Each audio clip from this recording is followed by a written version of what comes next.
बिस्मिल्लाहिर्रहमानिर्रहीम। मिज़ाब चैनल के मुअज़्ज़िज़ सामईन, अस्सलामु अलैकुम। दरियाब साहिब ने ज़ेबी के कमरे में दाखिल होते कहा था, जहाँ हल्का सा अंधेरा और खामोशी थी। हल्की हल्की सिसकी वक्फे वक्फे से गूंज रही थी। उन्होंने कमरे की लाइट ऑन की तो एक तरफ ज़ेबी जाए नमाज पे बैठी दिखी थी। आसपास सारा कमरा ऐसा लग रहा था जैसे उसके दुख में बराबर का शरीक हो। हर चीज़ उसकी ही तरह दरियाब साहिब को उदास लगी थी, उसकी तरह तकलीफ़ में लगी। उन्हें अपनी बेटी की हालत पर बहुत अफसोस हुआ था, जो 3 दिन से उसी ड्रेस में मलबूस थी जो पाकिस्तान से पहन कर आई थी, और अब भी नमाज में रो रही थी। वो उसके करीब ही ज़मीन पर बैठ गए थे, जो दुआ के लिए हाथ उठाए बस रोए जा रही थी। जब सही रास्ते का इंतखाब करते हैं तो सब कुछ खुदा पर छोड़ देते हैं, जो बेशक हमारी मुश्किलें तकलीफ़ें आसान करने वाला है। और मेरी बेटी ने तो इस रास्ते का इंतखाब किया है जो उसे सुकून देगा, सब्र देगा। फिर क्यों इस तरह खुद को अजियत दे रही हो? उस खुदा पर अपनी ख्वाहिश छोड़ कर देखो, वो नसीब बदलता है, बस नीयत साफ होनी चाहिए। उन्होंने ज़ेबी के सर पर हाथ रखते कहा था। वो उन्हें अपनी भीगी सुर्ख आंखों से देखने लगी थी। आंखों में ऐसी वीरानी थी कि दरियाब साहिब का दिल किया अपनी बेटी की तकलीफ़ ख़त्म कर दें, उसे अपनी मोहब्बत की आगोश में ले लें। हर दुख हर तकलीफ़ को खुद में समेट कर उसे पुरसकून साया दें, जो उनकी बेटी को पहले जैसी मुस्कुराती ज़ेबी बना दे। डैड, मैं बस सुकून चाहती हूँ, मुझे अब शम्स की चाह नहीं है, क्योंकि मैं जानती हूँ मैं अपने नसीब से नहीं लड़ सकती। अगर खुदा ने उन्हें मुझे देना होता तो किस्मत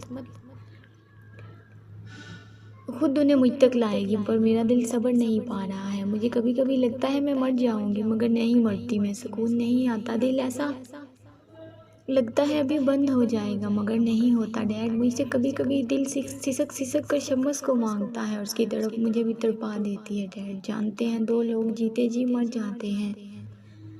एक वो जो ज़मीर की अदालत में रोज़ खड़ा होता है अपने गुनाह की तलाफ़ी के लिए, और एक इश्क में हारे हुए यकतरफ़ा इश्क को दिल में बसाए उम्र गुजारते हैं और लम्हे गिनते हैं। वो रुकी थी, आंखों से आंसू बह रहे थे, और मैं इश्क में हारी हूँ। अब ज़िंदगी जी नहीं रही, बस गुजार रही हूँ। ये 3 दिन मुझे सदियों के बराबर लगे हैं। मुझे लगता है मैंने कोई ऐसा गुनाह किया है जो शायद अल्लाह को मुझसे खफा कर चुका है, इसलिए तो उन्होंने मुझे इश्क के मजाजी में मुब्तला कर दिया है। कैसी ख्वाहिश जो शायद ही पूरी हो। डैड,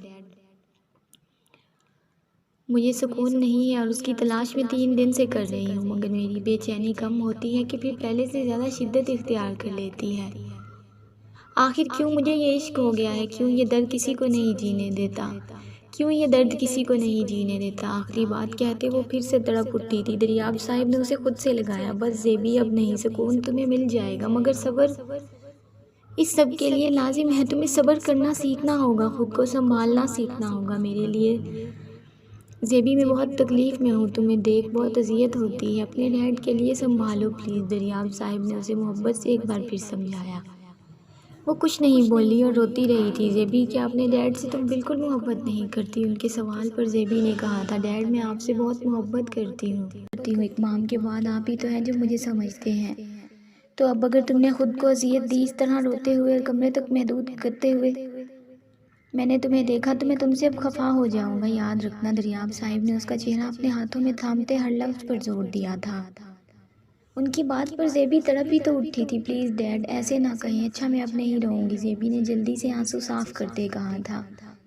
गुड गर्ल, अब जल्दी फ्रेश होकर आओ और डिनर करो मेरे साथ। और हाँ, कल से तुम यूनी जा रही हो, आखिरी साल है। ज़ेबी, प्लीज़ अपनी पढ़ाई को सीरियस लो। दरियाब साहिब ने माथे पर बोसा लिया था। वो बस सर हिला गई थी। उसका दिल अब उसके इख्तियार में था, और वो सही थी। उसे सब्र करना सीखना था। वो कमरे से चले गए। वो एक बार फिर रो दी थी, मगर इस बार दिल और दिमाग में सब्र के लिए तैयार करने के लिए।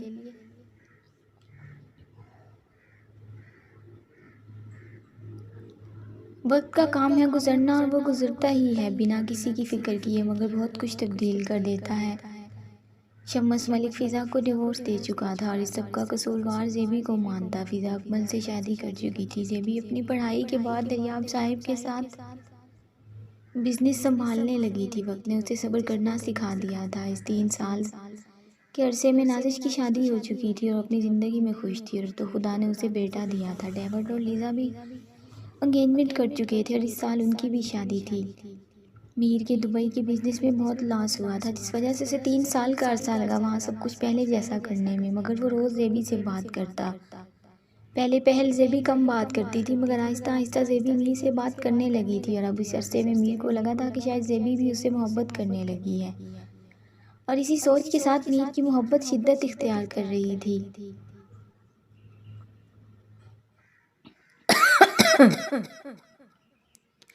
मीर, तुम जा रहे हो? मुनीस उसके ऑफिस में दाखिल होते पूछने लगा था। हाँ, अब काम मेरा ख़त्म हो चुका है मीस, और मैनेजर सब संभाल सकता है, फिर भी मेरा बिजनेस इतने टाइम से मेरा फ्रेंड संभाल रहा है, वो मसरूफ़ से अंदाज में कहने लगा। ओ, तुम पाकिस्तान जा रहे हो ना? मैं भी कल तक जा रहा हूँ, साथ ही चलते हैं। मुनीस ने कहा, नहीं, मैं आज रात की फ़्लाइट से कनाडा जा रहा हूँ। अंदाज अभी भी मसरूफ़ था। तो तुम कल की पार्टी में जा रहे हो? मगर मुझे तो मना कर दिया था कि मैं वो बिज़नेस पार्टी अटेंड नहीं करूँगा। मुनीस ने पूछा। हाँ, पहले इरादा नहीं था, मगर मैंने कुछ और सोचा है और फिर उसे सरप्राइज़ करना चाहता हूँ। वो लैपटॉप से हाथ हटाते सीट की पुश से टेक लगा चुका था। नज़रें मुनीस पर थी और ख्याल किसी का चेहरे पर एक हसीन मुस्कुराहट लिए वो मुनीस को देख रहा था। ओह, कहीं उसे अपने दिल की बात बताने तो नहीं जा रहे तुम? मुनीस एक्साइटेड हुआ था। हाँ, कुछ ऐसा ही समझ लो। वो खुल के मुस्कुराया। Best of luck my friend, Munis ने उसे कहा था। तुम बताओ, क्या सच में पार्टनरशिप ख़त्म करना चाहते हो? अब की बार उसने बिजनेस का पूछा। मैं नहीं चाहता यार, डैड चाहते हैं। मुनीस ने मुंह बनाया। मैंने पेपर्स तैयार करवा दिए हैं और साइन भी कर दिया है, बाकी बातें अंकल को मेरा वकील बता देगा। वो कहता सीट से खड़ा हुआ और अपना मोबाइल साथ गाड़ी की चाबियां उठाते बाहर निकल गया था।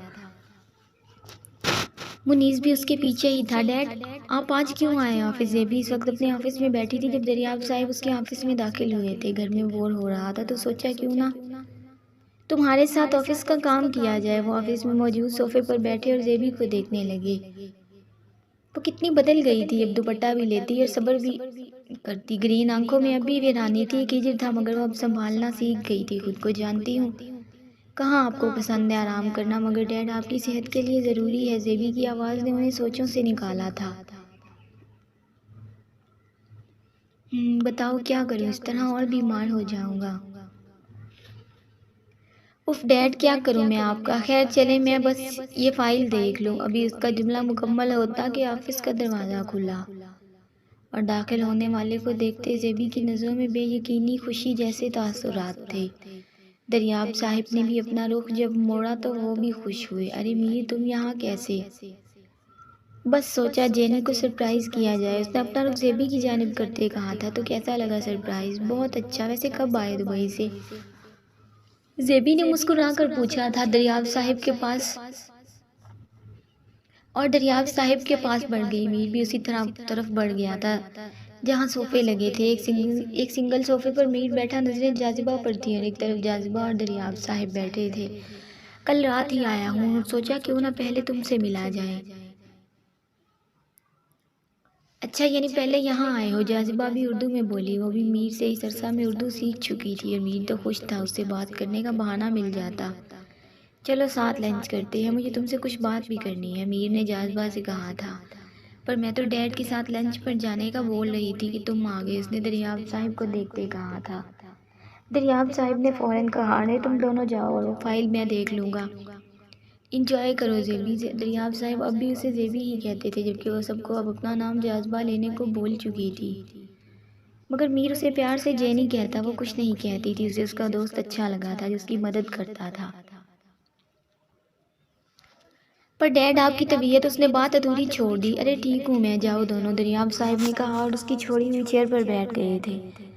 जाजिबा भी उठ गई थी। मीर की आंखों में जुगनुआ जैसी चमक थी। वो बहुत खुश था। वो दोनों दरवाजे से निकले तो दरियाब साहिब ने उनकी पुश्त देखते सोचा था, काश मेरी ज़ेबी को भी तुमसे मोहब्बत हो जाए और वो खुश रहे, तुम हमें दिखाने के लिए नहीं बल्कि दिल से। वो मीर की आंखों में ज़ेबी के लिए मोहब्बत देख चुके थे और चाहते थे कि ज़ेबी भी मीर से मोहब्बत कर ले। कहाँ जा रहे हैं मीर? हम सारा शहर पीछे रह गया है और तुम वांकोर के आखिरी हिस्से में जा रहे हो। ज़ेबी ने उसे बताना अपना फ़र्ज़ समझा था।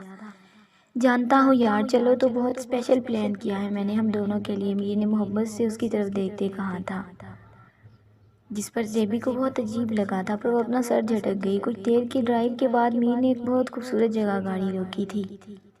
हर तरफ खूबसूरत फूल थे। ज़ेबी आसपास देखने लगी। वो दरवाज़ा खोलने लगी थी कि गाड़ी का मीर जल्दी से गाड़ी से उतरा और उसकी साइड का दरवाज़ा खोला और एक हाथ कमर पर रखकर हल्का सा झुका था और अपना दूसरा हाथ जेबी की तरफ बढ़ाया। अंदाज ऐसा था जैसे एक प्रिंस अपनी प्रिंसेस का हाथ थामने का मुंतजिर हो।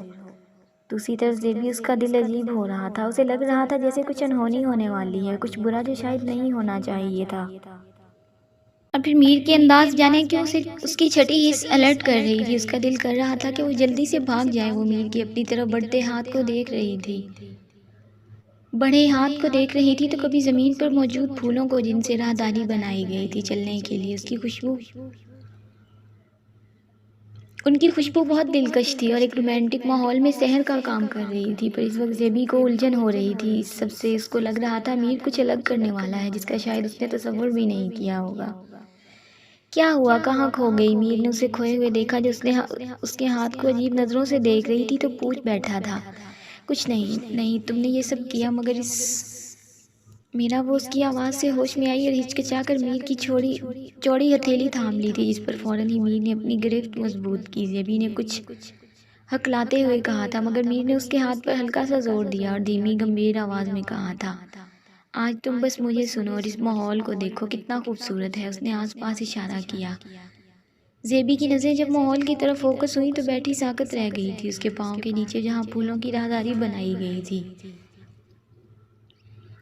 वो एक कोने तक जा रही थी जहाँ एक तरफ लाइट हार्ट शेप बलून्स और खूबसूरत पर्दे लगे थे और वो एक रोमांटिक बॉक्स लग रहा था। दरमियान में एक गोल टेबल थी और साथ आमने सामने दो कुर्सियाँ। उसके पीछे पानी की एक नदी टाइप झील थी और साथ ही कुछ दरख्त थे जो उसे मज़ीद खूबसूरत बना रहे थे। सर्दियों की वजह से सूरज का नामो निशान नहीं था, जिससे माहौल में हल्की खनकी थी। सब कुछ बहुत खूबसूरत था, मगर ये सब जिस बात का इशारा था वो जेबी चाह कर भी मानना नहीं चाहती थी। पसंद आया। मीर ने जब उसे इस तरह खोया हुआ देखा तो पूछ बैठा था, हाँ मगर ये सब क्या है? जेबी ने इस बार पूछ ही लिया। बाद में बताऊंगा, पहले लंच करते हैं। मीर ने उसका हाथ थामे और राहदारी अबूर की थी और उस जगह पहुंचकर उसका हाथ छोड़ा। फिर उसके लिए एक कुर्सी आगे की जिस पर वो हिचकिचा कर बैठ गई थी। वो भी अपने कोट के बटन खोलकर उसके सामने की टेबल पर बैठा और आंखों में मोहब्बत लिए जेबी को देखने लगा था, जबकि वो नज़रें झुकाए उलझी हुई लग रही थी। उनको बैठे कुछ ही वक्त हुआ था जब एक लड़की वेट्रेस के ड्रेस में उनके लिए लंच लाई थी और टेबल पर सर्व करके चली गई, जबकि इस दौरान मीर जेबी को ही देख रहा था, आंखों में अलग सी चमक लिए, मोहब्बत लिए। और जेबी उसकी नज़रें खुद पर महसूस करके परेशान हो रही थी। इस वेट्रेस के जाने के बाद मीर ने धीमी आवाज़ में पुकारा, जेनी। जेबी ने अपनी झुकी नज़रें उठाई थी। इसकी ग्रीन आंखें मीर की आंखों से टकराईं और जेबी सब कुछ समझ गई, क्योंकि मीर की नज़रों में वाज़ेह लिखा था कि वो उससे मोहब्बत करता है। मीर ने उसे नज़रों से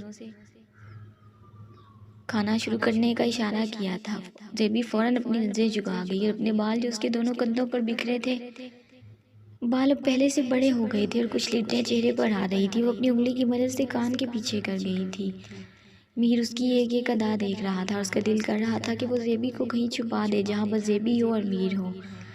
घबराहट में जेबी क्या ही खाती, उसे बस यहाँ से जल्दी जाना था मीर की सुने बगैर, क्योंकि वो जानती थी कि आगे क्या होगा। और जेबी कितनी बेबस थी उसके जवाब में। मीर खाते जेबी को भी देख रहा था और जेबी बहुत मुश्किल से सिर्फ चंद टुकड़े ही सलाद के खा सकी थी। लंच से फ्री होकर मीर ने एक बार फिर जेबी के आगे हाथ बढ़ाया, मगर इस बार जेबी ने हाथ थामा नहीं था। वो उसे इग्नोर कर गई थी जैसे कभी देखा ही ना हो। मीर, चलो चलते हैं। जेबी अपनी चेयर से उठती मीर से बोली, मगर अभी एक स्पेशल सरप्राइज़ रहता है जेनी। मीर आंखों में मोहब्बत का समंदर लिए जेबी से बोला। मीर उसी फूलों की राहदारी में जेबी के साथ चल रहा था। जेबी अपनी ही सोचों में गुम थी जब मीर उसे एक तरफ ले आया जहाँ बहुत खूबसूरत अंदाज में एक दिल बनाया गया था। शाम होने लगी थी और फूलों की पत्तियों से बना वो दिल जिसमें एक तरफ जे और एस लिखा था। जेबी ने जब देखा तो उसके दिल की धड़कनें मुंतशिर होने लगी थी। उसकी नज़र मीर पर गई तो वो साकत रह गई थी। मीर उसे मोहब्बत से देखते बैठा, उसका एक घुटना ज़मीन पर और पाँव पर वो अपने पाँव पर बैठा। अपने कोट की पॉकेट से खूबसूरत सी मखमली डिब्बी निकाली थी, जिसको मीर ने खोला तो एक अंगूठी थी। मीर ने निकाल कर डिब्बी अपनी मुट्ठी में बंद की थी और रिंग को जेबी की तरफ बढ़ाया। क्या तुम मुझसे शादी करोगी? क्या तुम जाज़बा खानजादी से जाज़बा मीर सदाम शाह बनोगी? क्या तुम मेरी बेरंग ज़िंदगी में खुशियों के रंग भरोगी? Jenny, I love you so much. मैं तुमसे बहुत मोहब्बत करता हूँ और आज से नहीं, उस वक्त से जब तुम्हें पहली बार देखा था। मैं तुम्हें ज़िंदगी की हर खुशी दूंगा। ज़ेबी शौक से मीर को देख रही थी और सद्दाम मोहब्बत से ज़ेबी यकदम एक एक कदम पीछे लेने लगी थी और मीर के चेहरे से मुस्कुराहट गायब हुई थी। आंखों की चमक मांद हो गई थी। मीर को ऐसा लगा था कि वो अकेला रह गया है। ज़ेबी आंखों में आंसू लिए मीर से कदम कदम दूर हो रही थी। मीर यकदम उठा था, चेहरे पर तजलील का तासर उभरा था, जैसे ज़ेबी ने उसे ठुकरा दिया हो। जाज़बा मीर ने उसे पुकारा, जिसके कदम जंजीर हुए थे, क्योंकि पहली बार मीर सद्दाम शाह ने उसे जैनी की जगह जाज़बा उसके पूरे नाम से पुकारा था। क्या मैं रिजेक्शन की वजह पूछ सकता हूँ? वो उठ चुका था, नजरें ज़मीन पर थीं, जैसे अपना जुर्म पूछ रहा हो। कोई जवाब न मिलने पर सद्दाम ने नजरें उठाई और कदम कदम ज़ेबी तक बढ़ने लगा था। अब दोनों एक दूसरे से सिर्फ एक कदम के फासले पर खड़े थे। मीर, मैं तुम्हारी मोहब्बत की बहुत इज्जत करती हूँ, मगर मैं तुम्हारी ज़िंदगी का हिस्सा नहीं बन सकती। जिस राह कि तुम मुसाफिर बन रहे हो, मैं उस राह से बहुत आगे का सफ़र कर चुकी हूँ। किसी से बहुत ज़्यादा इश्क करती हूँ और इंतज़ार में हूँ कि नसीब मुझे उससे मिला दे, मेरी ज़िंदगी में उन्हें शामिल कर दे। मुझे माफ़ कर दो, मेरे पास तुम्हें देने को कुछ भी नहीं है। मीर प्लीज़ मुझे माफ़ कर दो। हम दोस्त रह सकते हैं पहले की तरह, मगर इस रिश्ते को तब्दील नहीं कर सकते। ज़ेबी ने आंसुओं से भरी आंखें सद्दाम की तरफ की थी और उसे कह दिया, मगर मीर सद्दाम शाह को ऐसा लग रहा था जैसे वो उसकी मोहब्बत की तजलील कर रही है, उसे ठुकरा रही हो। उसे अपनी बेइज्जती का एहसास हो रहा था। तुम जैनी जानती हो किसको ठुकरा रही हो? सद्दाम का लहजा ऐसा था जैसे वो ज़ेबी को अभी ख़त्म कर देगा। पर मीर, मैं ज़ेबी ने कुछ कहना चाहा था जब मीर ने करीब होकर उसके लबों पर अपनी शहादत की उंगली रखी थी। तुम एक बात याद रखना, मीर सद्दाम शाह हूँ मैं जैनी, और तुम मेरी मोहब्बत हो। पहली लड़की जिस पर मीर अपना दिल हारा था, मीर की ज़िंदगी में आने वाली पहली लड़की, और तुमने मेरी मोहब्बत को ठुकरा कर मेरे अंदर के मीर सद्दाम शाह को जगाया है, जो ज़िद्दी शख्स है, जुनूनी इंसान, अना परस्त। तुम सिर्फ मेरी हो, सिर्फ मेरी। पूरी दुनिया में अगर तुम्हें किसी से मोहब्बत करने का हक है तो वो मैं हूँ। निकाल दो जो भी दिमाग में फतूर है, क्योंकि मीर सद्दाम शाह अपनी चीज़ों के लिए बहुत पोजेसिव है। एक एक लफ्ज़ ठहर ठहर कर अदा करता वो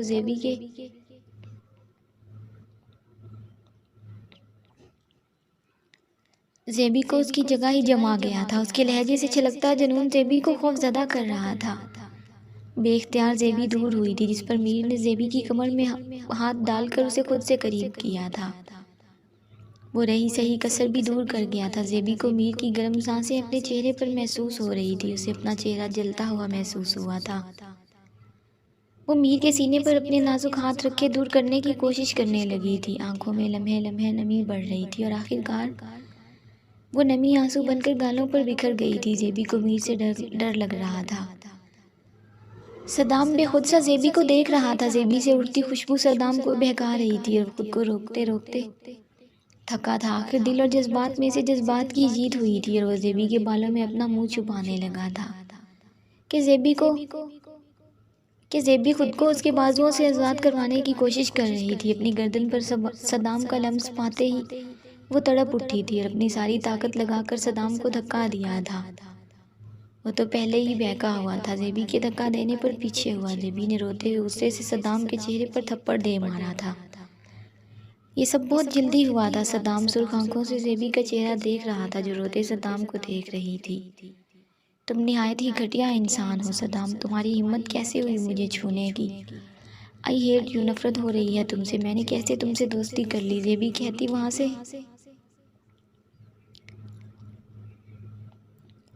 भागने के से अंदाज में चली गई थी। सद्दाम पीछे सुर्ख होती नज़रों से ज़ेबी को देख रहा था। गुस्सा, अना और जुनूनियत मिलकर उसे पागल कर रहे थे। तुम्हें इस थप्पड़ का हिसाब देना होगा जाज़बा खानज़ादी, तुम्हें मीर सद्दाम शाह बर्बाद कर देगा।